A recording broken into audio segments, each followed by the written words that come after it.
Alright, that goat's back. So if you hear goat in the background, somebody's goats were still running loose. Occasionally he just comes out in front of the house for some reason. Yeah, messing up my audio. But hey, I guess that's real life. Real life is the sounds as well. The sounds of the environment. Anyhow, me and my buddy were having this conversation. He's married to a Filipina. And they're coming on vacation to the Philippines for a couple weeks. All right, and we're talking about where to stay. And what the conversation started out as was like, finding a nice beach resort, somewhere to stay for 2 weeks. And we're talking about this. Oh, this place is great, blah, blah, blah. And then I caught myself. I said, hey, dude, wait a second. I said, listen, we're thinking like Westerners. Because people from the West, you live in a place where it's cold. You want to go to the beach for a week or 2 weeks to thaw out. Fun in the sun, right? And if you're taking an American girl somewhere and you want to impress her, well, hey, take her to Panama City, get a big condo overlooking the water, spend a week there eating seafood, working on your tan and all that. And that's our idea of a vacation, right? Most Americans, if you look at your desk, you got a picture of the beach and some palm trees. That's paradise, or that's the goal for retirement. Well, people who live in this region around the beach, they don't have a picture of some turquoise blue water and a palm tree anywhere around. They don't. That's not their dream. That's their environment. And with the cultural difference of not wanting to have dark skin, it doesn't go along with the dream, right? So we're talking, and I said, look, man, the truth be told, maybe your wife wants to go to the beach resort for a couple days, let the kids play around in the swimming pool, or, hang out at the beach. But I said, after a couple days, your Filipino wife and her Filipino auntie and her cousins, they don't care. They don't care about being at the beach or the swimming pool. They would rather be walking around the mall eating some good food. And so we have this conversation, and I said, look, in my experience, it doesn't matter like if I'm taking her and her family anywhere, any of her family members, they're not impressed by 5-star hotels. They don't care what the room looks like. They don't care what the beds, does it have a half bath? Is it a suite? Do they have a gym at the hotel? They don't care about any of those amenities. What's the one thing that Fatima cares about when I talk about booking a room or traveling or going anywhere? What's the one thing that she's concerned with about that hotel? I'll give you a minute to think about it. Some of you already know. Boom. The breakfast buffet. The breakfast buffet. Since we're talking about hotels, let's be specific. All that girl in Calamansi care about, and any other girl I've ever dated here, it boils down to food. What's the food options? Do they have that free buffet breakfast? That's all they're concerned with. That's all they care about. They don't care if you're in the penthouse, the executive suite, Barcata room. They don't care if it's 1-star, 5-star. Don't give a shit about the view. None of those amenities they're not impressed with. You're not going to impress them. They're just not. These ladies grew up in a village in a bamboo, what we would consider a bamboo shack. They're used to sleeping in bamboo, no aircon, windows open, basically camping. Sort of like halfway to glamping because they got electricity.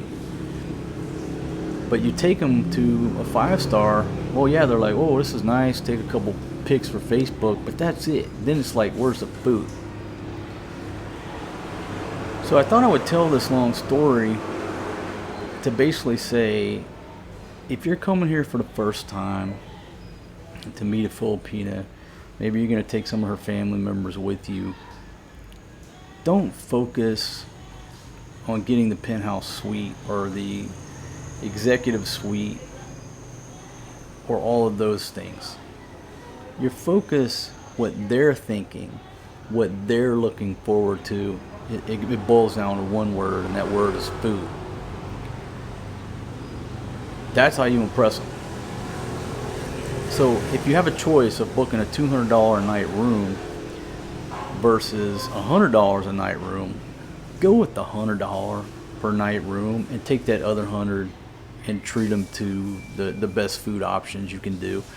Stuff they've never been able to eat before, never experienced before. So what we did, we asked his wife, he asked his wife, he said, hey, you want to stay at the beach resort for 2 weeks? Or you want to stay there for a few days and then go stay next to the mall? Boom. She wanted to go stay next to the mall where her and her crew can go walk around in the aircon, do a little window shopping, and hit some restaurants. Okay, there you go. I already knew the answer to the question, but he presented it, and so last night I went in there and asked Fatima and Calamansi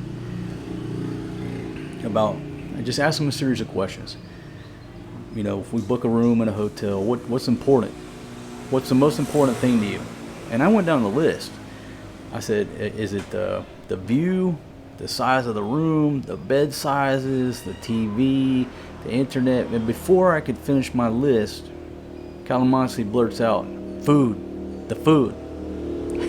So even before I could present the question, she already gave me the answer, proving my theory and my opinions, right? Okay, if you, in America, we take food almost for granted. Now with the inflation and everything, I know everybody's grocery bill has changed a lot. I know that it's cost a small fortune to go out to eat. I got it. Things have changed in America. But in the same sense, you don't have that sense of worry or sense of concern or that survivalistic mentality, like you don't know where your next meal is coming from. I think most Americans, when they look in the pantry, say, there's no food in this house.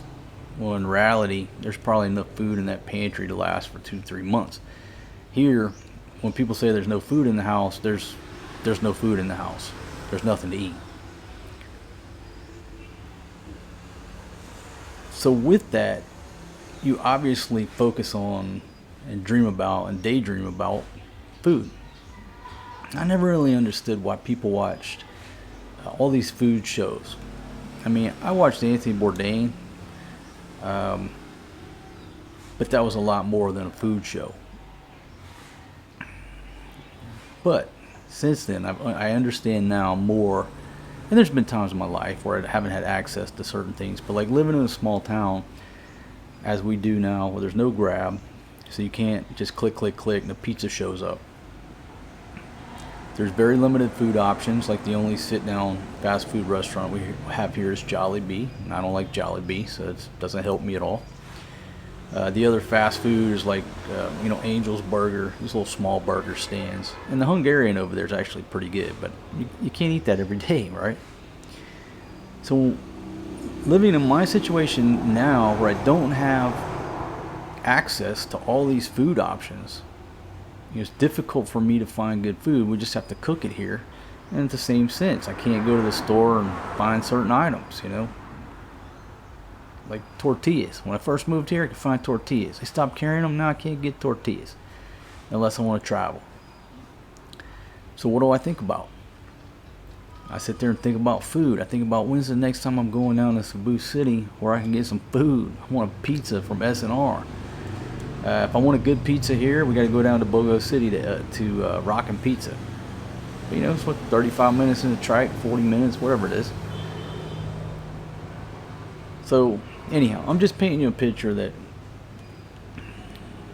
what should you spend your money on if you're coming here for the first time, meeting your wife's or you're gonna call her your fiance, but if you've never met her before, really she's just a digital chat mate.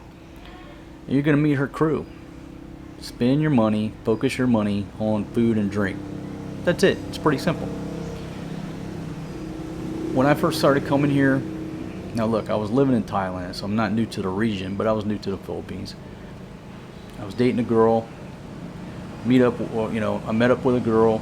Got to go to her family's house and do the meet and greet, cook some food. So we stopped by the grocery store, and they had some stuff in there. I don't even remember what it was. I don't know what I was looking at. A toaster, just for example. I was looking at a blender, or some dishes or something. Anyhow, I was thinking, oh, I'll just get a gift for grandma, right? I'm looking at all this stuff, and this girl and her cousin, whoever else was there, is just like looking at me like, what is this fool doing? I'm like holding this up. Hey, you think she would like this? You think she would like this? And they're just being quiet. And then finally I said, well, should I get her this gift or just some more food? And they're like, the food, of course. Like, look at me like, are you an idiot? Why the hell would they want all that stuff? Buy the food, you fool. And I'm like, oh, okay, all right, I get it. Because the attitude in Thailand is different than the attitude here. And so again, even though I wasn't a rookie to the region, I was a rookie to the Philippines. So anyhow, we just doubled down on the food. Everybody was happy. I learned a lesson. That's the focus here. That's the focus. Don't waste your time buying jewelry. My gosh, if I gave her some jewelry, what really, honey, if I give you some jewelry, what are you thinking? No, be honest, come here. And she jokes about it, but there's some seriousness to it. If I give you some jewelry and you look at it, what's the first thing you say? Come here and tell him, be honest. First thing she says is, how much can I get for this? We can sell this. Now she's joking, but she's not. She's joking, she ain't gonna sell it as long as I'm alive, but the minute I die, she's gonna be in there, how much we get for this shit, right? Because they're not impressed with it. They're not impressed with it. It's all about, beauty is in the eye of the beholder. Okay? And I'm just giving you some advice based off of experience that here the beauty is in food. Alright? For example, in Thailand, all my Thai girls, my Thai wife, over there it's yellow gold. Yellow gold is traded. There's gold shops everywhere. It's used as currency. So I have had some gems from Afghanistan, and I made my Thai wife. Well, I made a bunch of rings. Had a bunch of rings made. And so this one ring, it was I can't remember if it was white gold, platinum. Anyhow, it was not yellow gold. Just say it was white gold. Had 2 diamonds on either side. A big old piece of tanzanite. It was really nice. The ring was probably worth $5,000 US. Now, it didn't cost me all that because I bought the gems raw. Well, I bought the gems in Afghanistan, had the ring made, but I think it appraised for $5,000. I give that to her. She's walking around wearing this ring, there in her little small town around her family in Thailand. Nobody even paid attention to it. They thought it was a toy. They thought it was they didn't think anything about it. They saw the diamonds, they saw the tanzanite, they saw the white gold. They had no idea that thing was worth 1 baht, 1 penny, 1 peso. And then finally, a few weeks later, her mom said, "Hey, where did you get that ring? How much is that ring worth?" And she told her, it's about $5,000 US. And her mother about fell out. She's like, "What? Are you kidding me?" They're looking at it. $5,000? Why? But had I made that gold, or had I made that band with yellow gold, they would have perceived it to be worth something. The stones they don't give a crap about. They don't know about that. The yellow gold is what they perceive to be valuable. It's just funny. She walked around, wearing a $5,000 ring, and they thought it come out of a Cracker Jack box. Didn't care. Did not care. So anyhow, beauty's in the eye of the beholder. So that's a conversation I had with my buddy. So we both agreed, you know, if you have kids, yeah, the kids like to spend time with the amenities of a hotel, right? But especially if you don't have kids, if you don't have children who are interested in going to the pool, again, just save your money. Save your money and spend it on taking them to restaurants or buying food, cooking food. It all surrounds the focus of food. So maybe I save you some money. I still recommend the Conrad. If you got the money, stay at the Conrad by all means. By all means, stay at the Conrad at the Mall of Asia. Good thing about that too is you've got all those restaurants there at the Mall of Asia. But if you're on a budget and you have X amount of dollars for your 2-week trip and you want to leave a lasting impression on your Filipino wife and her family, treat them to the food, not the room. Focus on the food. Do you agree or disagree, baby? What? Hey, come here. Let me ask you a question. Okay, I've got a question for you. Okay. When we go to a hotel, what's the most important thing for you? Huh? Food. Say it louder. Food. The food? Okay. Would you rather stay in a 5-star resort with no free breakfast, or would you rather stay in a cheap hotel with a good breakfast? Cheap hotel with breakfast. Louder, baby. They can't hear you. Cheap hotel with breakfast. Gosh. So if I were going to take your family and treat them to something, would you rather go eat or go to the beach resort for a day? Eat. Huh? Eat. You sure? Yeah. Okay. What else? Okay, if we're going to the village, would you rather me buy everybody some new t-shirts or 10 kilos of chicken? 10 kilo of chicken. Huh? 10 kilo of chicken. Nobody wants a new t-shirt? Alright, we could go on and on, but you see my point, right? Alright, thank you very much for your lovely cooperation, baby. Check. Cooperation, baby. Check.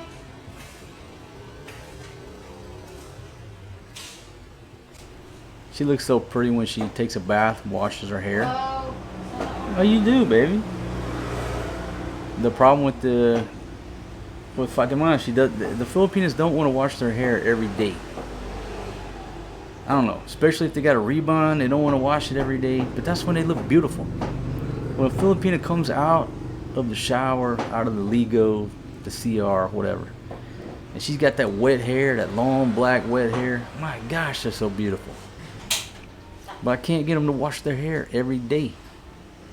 I mean, if they barbecue, I do insist, because the bedrooms smell like smoked chicken.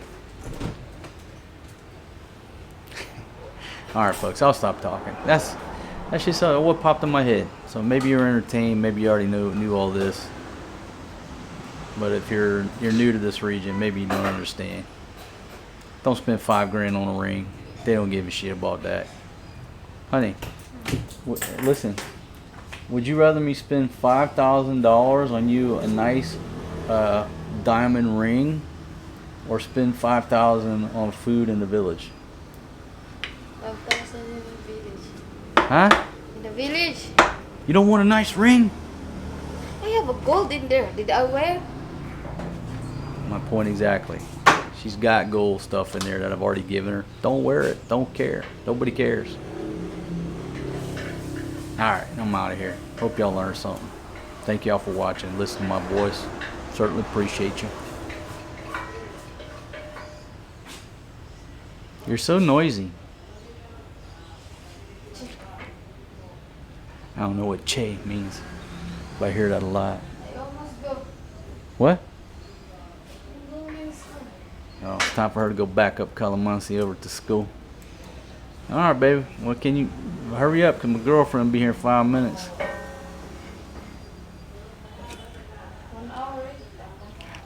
hour. Like, let the kids play for a while. 1 hour ain't long enough. I know I'm horrible.